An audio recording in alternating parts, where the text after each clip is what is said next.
Hello, I'm Patrick Toomey, and I'm the guest makeup artist from Merle Norman Cosmetics. Today I'm going to show you how to do a dramatic, full, lush, rich burgundy lip look. To me, anybody can wear a red lip. It just depends on what color you're looking for. So today I'm going to show you a burgundy lip, which is basically very timeless, and it's perfect for the winter and holiday season. With the rich burgundy lip look, I'm going to emphasize mostly on the feature of the mouth, but you can't leave the eyes bare. So I'm going to use the Winter 2 Quad eyeshadows, which contour, highlight, and define the eyes. I've already prepped Roxana's skin with the Purely Mineral Pressed makeup. So now we're going to begin with the brow. With brows brush number 1, at the angle tip, I'm using the natural brow powder and I'm sculpting the arch itself. Don't feel bad about using it too heavy to give it more of a structured effect, because I learned a trick that I learned as some of the photo shoots I've been on and some of the actresses I work with. I use a little bit of the Ultra Powder Foundation powder, and with brush face number 2, a light dust over diffuses the saturation, so you still have the shape, but not the heavy structure of the brow. And then to seal the brow, I use the brow sealer itself in clear, just to give a finishing touch. To begin with the eyes, I'm going to start with the Lasting Cream eyeshadow in Cream Puff. I like to use the face brush number 6. Not a heavy, generous amount, but just a little bit. We start the tear ducts of the eyes and work ourselves out. Again, anything with a light texture to give a luminous effect works to give separation and lucidity. And you can put this all over the entire eye or just in the eye socket. But for us, with the cream base, we need it all over so it'll grab, so when I'm blending the eyeshadow, it'll marry together properly. With this color, I notice it's actually very light, so I like to bring it up closer to the brow bone.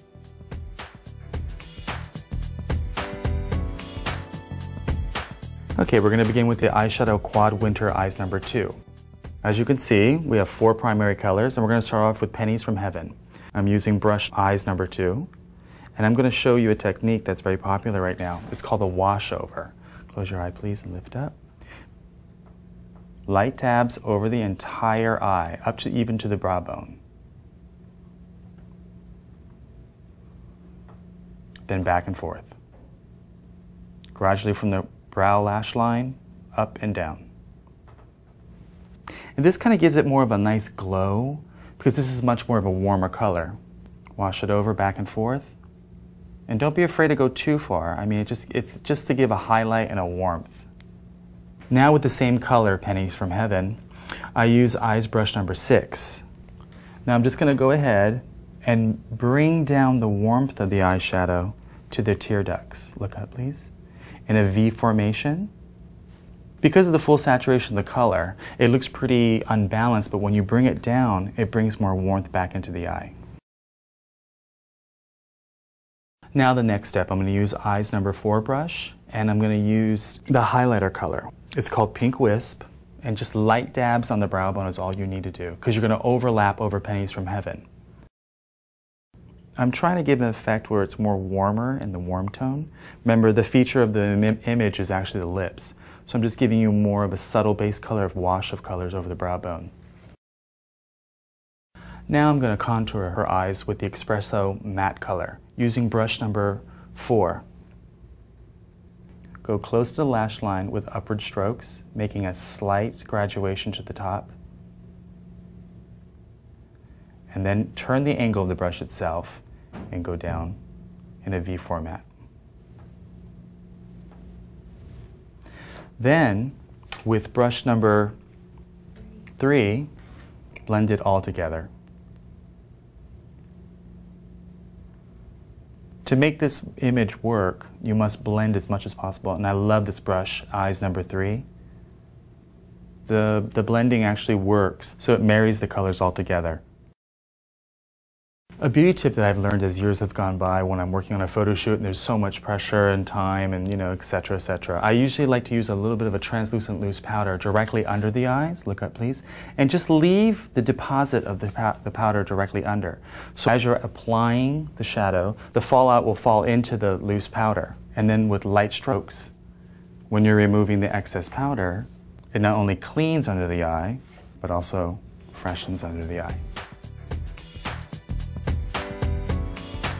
Now for more of a dramatic look, I'm using the Color Max eye pencil in ebony and gold. Now this pencil has a little bit of a gold fleck, so it gives a little bit more of like a luminous sparkle effect.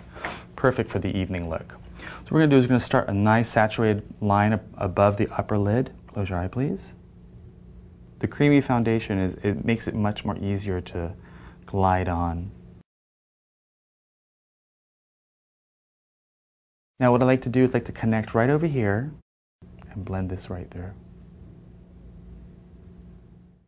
But with this pencil we also have a sponge and we just blend it. So it gives more of a saturated effect. And look up. And it gives it a nice diffuse smoky effect. So here's a little tip that I learned. If it's something a little bit more dramatic you're going on in the evening, I would use the pencil itself and tip the edge of the line, close your eyes, and smear it a little bit. While using eyes brush number 3, I blend it directly to give it much more of an effect. This will actually lock on longer and it blends in with the color much better.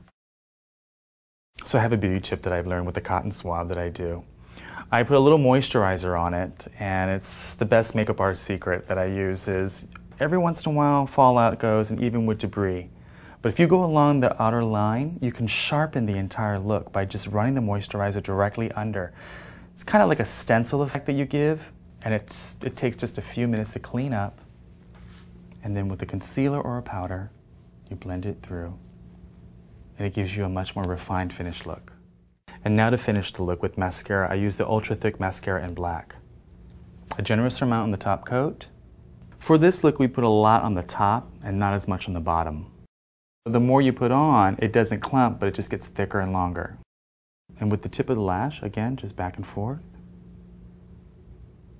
This is a tip I've learned. It's something I do once in a while. Whenever I put mascara, it kind of makes the lash come down a little bit, takes the curl out. What I do is you always wait for the mascara to dry. You never curl eyelashes when it's wet because you're afraid of breaking them. But once the mascara is actually set, you can run the eyelash curler back over it again and just lightly tap at the root just one time. Hold it for a second and it reactivates the mascara again. Now we come to the lip, which is the main feature of the image, which is the burgundy lip. But before we begin, I'd like to prep the lip itself. A lot of people forget to exfoliate, which is extremely important. We have a product which is called a lip exfoliator, and it's made for you in a lipstick container, and all you need to do is basically run it through like as if you're putting a layer of lipstick on. It has tiny granules that actually buff the skin, so when we begin doing the lip application, it goes on smooth and finished. After it sits for a few minutes and you feel the exfoliation working, just a light dab of tissue or a clean swipe is all you need. And now we're ready to begin. I begin using the Lip Pencil Plus in rich burgundy with light strokes on the outer edge all the way completely around and doing a harlequin bow, or if you would prefer, using a lip pencil, a line and fill. A lot of women love dark colors because the secret behind using a red lip is actually when you smile it makes your teeth much more brighter and clear.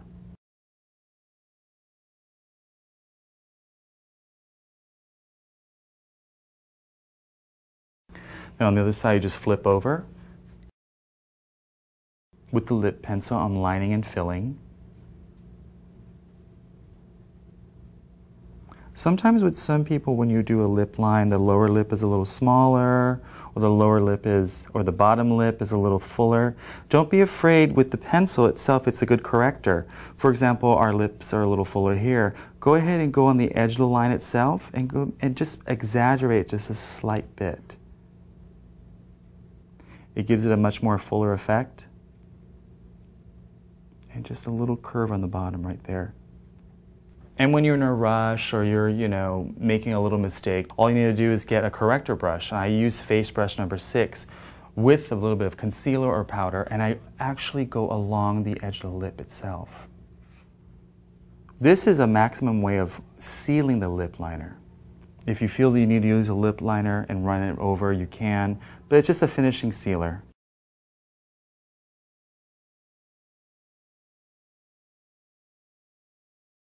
As an alternative, I have used the age-defying lip color in Heartbreaker, which is actually not as blue because the burgundy is much more stronger, but it gives the same effect. And when you put it on, basically, it gives much more of a warmer tone. So now we're almost complete with the look, but because the lip is so dramatic, I'm going to go ahead and just use very little of the lasting cheek color in Gypsy Rose. On the apple of the cheeks, a light stroke.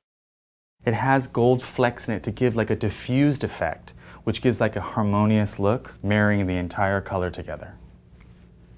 A trick that I learned also, sometimes blush does grab a lot. And because the lip is so strong over here, the face brush number 1 is an excellent maxi blender where you can actually use it as a finishing touch. All over, blending the cheekbone. And actually sometimes when I do it, close your eyes, I just blend the shadows all together. And there you have it, our rich burgundy lip look.